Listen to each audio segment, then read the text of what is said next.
So we've had these statements, and we always start with, Jesus is quoting the Old Testament law, and so once again, fourth time now, he starts with a "you have heard" statement. And he says, "You've also heard that our ancestors were told, you must not break your vows. You must carry out the vows you make to the Lord." And here, he's not quoting, as some of them are, from the Ten Commandments, but he's quoting from a bunch of Old Testament passages that all have that kind of same message, that same theme. And so if you look in Deuteronomy chapter 23, it says, "When you make a vow to the Lord your God, be prompt in fulfilling it, whatever you promised him, for the Lord your God demands that you promptly fulfill all your vows, or you'll be guilty of sin. However, it's not a sin to refrain from making a vow." So he says, you don't have to make that promise, but if you do make a promise before the Lord, you need to keep it. And then again in Leviticus chapter 19, "Do not bring shame on the name of your God by using it to swear falsely. I'm the Lord." Or if you look at Numbers chapter 30, it says, "A man who makes a vow to the Lord makes a pledge under oath, must never break it. He must do exactly what he said he would do." And we would say, well, that's a good idea, right? If you make a promise, particularly if you're making a promise before God, you should keep your word. We probably think of all those TV shows, right, where there's a courtroom drama, and they put their hand on the Bible, and then they raise their right hand, and what do they say? "I promise to tell the whole truth and nothing but the truth, so help me God," right? And so they swear to tell the truth. And so we should keep the promises we make. And just in case you think we don't make promises like that, we kind of do in church. We had a couple Saturdays ago, we had a wedding in here. That's why we changed this up, and it worked so well, we just left it like that. But a bride walked down the aisle and joined her groom here, and I asked them to repeat vows after me. So they made promises that they would remain faithful to each other till death do they part. And so we do promises in here. And sometimes, we call a family up who's just had a baby, and we dedicate the baby, and we call it dedicating the baby. Really, we're dedicating the parents, right? They're the ones that are making the promises. They promise to raise their child a certain way. They go, "I'm going to expose my kid to the things of God. I'm going to bring them to church, and I'm going to raise them a certain way. I'm going to be an example to them of raising them within the family of faith." And so we make a promise about at weddings. We make it during baby dedications. When we enroll new members in our church, they kind of make some vows of loyalty to the church and promises that they're going to fulfill, that they're really with us, that they understand what we're about, and that they believe certain things. And they say this is, they make this sacred promise that they're going to be loyal to those things, and they're going to follow through on the things that they say they believe, and the things that make us part of the same fellowship together. And so we'd say, well, those are good promises. You should make those promises. And the Old Testament, of course, says if you make a vow, particularly before the Lord, you should keep it. And it sounds like it makes sense. And so Jesus has always been clarifying these statements from the Old Testament. And sometimes he just says, that's not enough. Go further, go deeper. And then there are other times when it's like this. And so there are promises, and if we look in our Old Testament, you can find in Genesis, from the very beginning of Scripture, there's examples of God making promises. Like, it isn't just that human beings did it and they shouldn't be doing it. He makes promises. He makes oaths or covenants. And so you find in chapter 9 of Genesis, it says, I hereby confirm my covenant with you and your descendants, and with all the animals that were on the boat with you, the birds, the livestock, all the wild animals, every creature on earth. Yes, I'm confirming my covenant with you. Never again will floodwaters kill all living creatures. Never again will a flood destroy the earth. Then God said, I'm giving you a sign of my covenant with you, that with all living creatures for all generations to come. I placed my rainbow in the clouds. It's a sign of my covenant with you and with all the earth. When I send clouds over the earth, the rainbow will appear in the clouds, and I'll remember my covenant with you and with all living creatures. Never again will the floodwaters destroy all life. When I see the rainbow in the clouds, I'll remember the eternal covenant between God and every living creature on earth. Then God said to Noah, yes, this rainbow is the sign of the covenant I'm confirming with all the creatures of the earth. So God makes pretty clear, I make promises. I say stuff, and it's a sacred vow. You can count on it. I'm going to do what I said. And so God makes these covenants, these deals with humanity. And particularly here, it's the story of, Noah and the ark. And so we picture the two animals, of every kind going on the ark, and they stay on there, and it rains, and he says, look, I've made this promise. I'm never going to do that again. I'm never going to flood the entire earth. And you can count on it. You can look at the rainbow and know I'm never going to do that in that way again. And so when God makes a promise, we can count on it. So he makes promises, he makes oaths or covenants, and we do it in church, and we talk about those promises, and people outside the church, in court and other places, they'll say, well, I really promise, I'm serious about this. I'm making a vow. I'm telling you.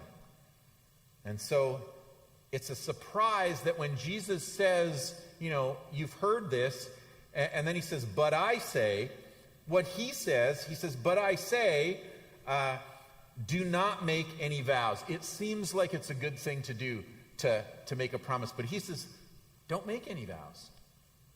And then he goes into detail, into a specific list of the kind of vows you shouldn't make.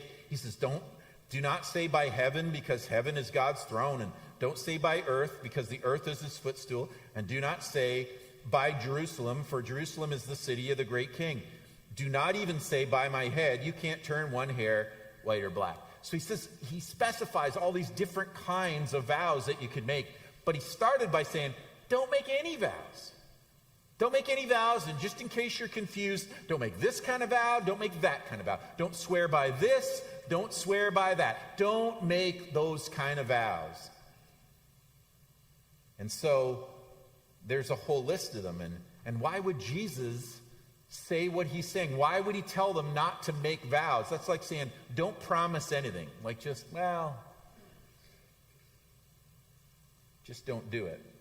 So what's his problem? If it's said in Scripture, and remember we started this series and Jesus had said, not one bit of the law, not one bit of the Old Testament is going to pass away. I've come to fulfill it. So what did he mean by fulfilling it? If now he's saying, it tells you if you make a vow, complete it. I'm telling you, don't make any vows. And so what's he trying to say in his statement about vows, and why list all these very specific vows and say, don't do this kind, don't do that kind? And to help us maybe understand it a little better, the first thing we need to do is flip a little further into Matthew's gospel in chapter 23, where Jesus is addressing the Pharisees, the teachers of religious law. And he says to them, blind guides, what sorrow awaits you? For you say that it means nothing to swear by God's temple, but that it's binding to swear by the gold in the temple. Blind fools, which is more important, the gold in the temple that makes the gold or the temple that makes the gold sacred? And you say that to swear by the altar is not binding, but to swear by the gifts on the altar is binding. How blind! For which is more important, the gift on the altar or the altar that makes the gift sacred? And when you swear by the altar, you're swearing by it and by everything on it. And when you swear by the temple, you're swearing by it and by God who lives in it. And when you swear by heaven, you're swearing by the throne of God and by God who sits on the throne. So he's saying to them, like, your logic doesn't follow in these things, but you're saying some are binding and some aren't. And that's our first clue to what's happening. And if you were to dig a little deeper into church history, you'd understand that the rabbis had come up with a whole system. People were walking around going, I swear by this. Kind of like our an ancient equivalent of, I swear on my mother's grave. Right? Heard that one? People talk about, I'm serious. I promise or else. Stick a needle in my eye, hope I die, and all that. Like, I'm serious about this one. I'm really going to do it. And so in Jesus' day, the rabbis had kind of created this whole system. And just like when he says in chapter 23, when he says, you say it doesn't mean anything to swear by the altar, but if you swear by the gifts on the altar, they'd kind of gone, some promises, some vows that you make, some things you swear by, you can take more seriously than others. So that rabbis, in trying to be helpful, when people are going around swearing on all kinds of things, promising, based on those things. And so there was this system they built up where they went, well, some are really serious and some aren't so serious. And we're going to help you by putting them in kind of descending order.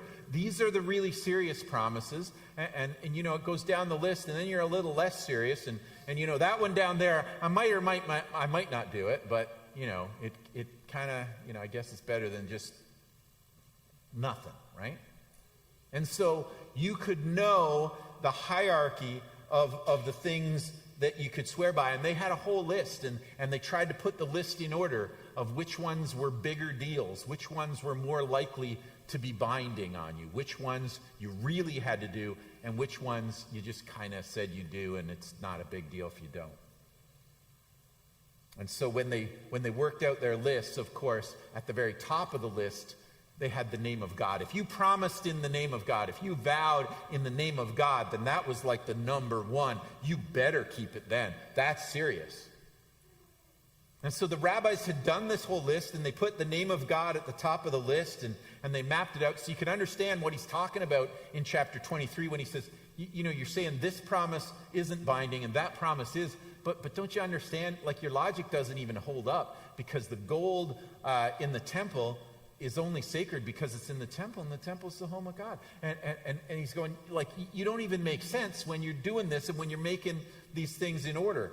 And so you're saying some are more serious and some are less binding, like you don't really have to keep that promise. And so the problem with that is that when you have a whole list of promises that you're swearing by, and one is like the be-all and end-all, like that one you got to do, what are you saying about every other promise that you make on the list? You're going, well, it's not as serious. I don't have to do it. So sometimes, maybe more often, but then as you move down the list, you're making a promise, you're making a vow, and you have almost no intention of keeping it. And so as they made their list and their list got longer, Jesus is going, it's getting a little ridiculous, and you've got some idea of which one's more serious or less serious, but how does that really wash in the grander scheme of things? And so Jesus suggests this revolutionary alternative. He goes, what if you just say, I'll do it, and then you do it? What if you just say, I won't do it, and you don't do it? What if your word is just your word?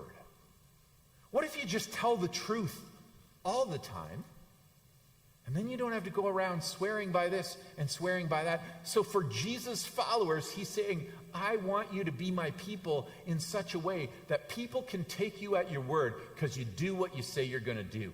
And you don't need to be appealing to some big promise. You don't need to say any official words. What if people just knew, if you're one of those Jesus followers, you can be taken, what your word can be taken to the bank because you just do whatever you say you're going to do. And so Jesus is challenging his followers and saying, don't go around making vows. Don't make this kind of vow. Don't make that kind of vow. Don't make your little list of vows as to which one's more serious or not. Just tell the truth. Just say what you mean. Just back up your word. Make good on the things that you said you would do or you wouldn't do. And then you won't need to talk anybody into it by saying, I swear on my mother's grave, I swear by this, I swear by the name of God. You won't need to do that because people will get to know that you're the kind of person that does what you say. And so Jesus says, just say a simple yes, I will, or no, I won't. And so he calls them to do that. There's a group of religious people called the Essenes, and the historian Josephus said about them, any of their words has more force than an oath. Swearing they avoid. They avoid swearing by this or swearing by that, regarding it as worse than perjury. For they say that one who is not believed without an appeal to God stands condemned already. They got it.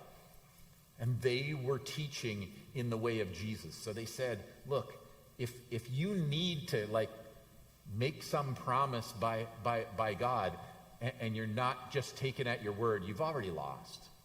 You've already lost your integrity. You're already a person who is known to sometimes be a little dishonest in what you've promised. And so Jesus tells them that they need to live at this higher standard.